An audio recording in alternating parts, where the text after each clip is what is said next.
High, हामी चाहिँ आज विराटनगर म्युजिक फेस्टिभल जान लागेको अनि यो चाहिँ हामी रेडी भई त्यसपछि हामीले चाहिँ छिटो छिटो हल्का भिडियो लिइहाल्यौँ अनि हामीले चाहिँ निस्क्यौँ घरबाट। हाम्रो घरमा चाहिँ लाइट हालिसकेको छ, तपाईँहरूकोमा हालेको। अनि हामी चाहिँ सिटी चढेर जाँदैछौँ। एकदम भिड थियो बाटो चाहिँ अनि टिकट चाहिँ हामीले अगाडि नै लिइसकेको थियौँ, मैले भिडियो लिनै बिर्सेछु क्या। अनि त्यहाँ पुगेर चाहिँ यस्तो धेरै भिड होइन, भित्र छिर्नुभन्दा अगाडि नै बाहिर यति धेरै भिड थियो। अनि त्यहाँ चाहिँ हामीले टिकट लिए पनि त्यो ब्यान्ड लिनुपर्ने रहेछ, त्यो ब्यान्ड नलाई चाहिँ भित्र जान नमिल्ने। हामी चाहिँ त्यसपछि ब्यान्ड लायौँ, भित्र गयौँ। जाने बित्तिकै अनि भोक लाग्यो भन्न थाले बहिनीहरूले।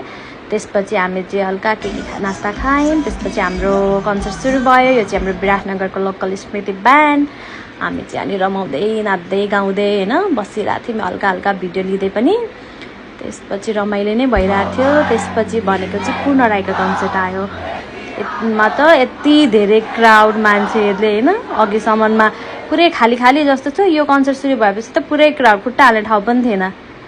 अनि यहाँ चाहिँ हाम्रो भिडियो लिइदिएको रहेछ क्या बहिनीले, यहाँ लुकेर हामी चाहिँ यहाँ रमाइलो गरिरहेको थियौँ। अनि बहिनीले चाहिँ लिइदिइरहेको रहेछ। त्यसपछि स्वरको इन्ट्री बब्बाल है, तपाईँहरूले हेर्न पनि सक्नुहुन्छ भिडियोमा।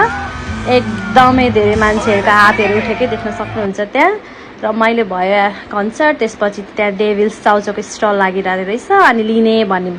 त्यसपछि एउटा लिएर घर फर्किँदाखेरि त 11 बजिसकेको थियो झन्डै। अनि भोक लाग्यो, त्यसपछि त्यही डेभिल्स चाउचाउ पकायौँ। खाँदा ओर्दा त झन्डै 12 साढे 12 भइसकेको थियो। Okay bye, thank you for watching my blog, see you soon.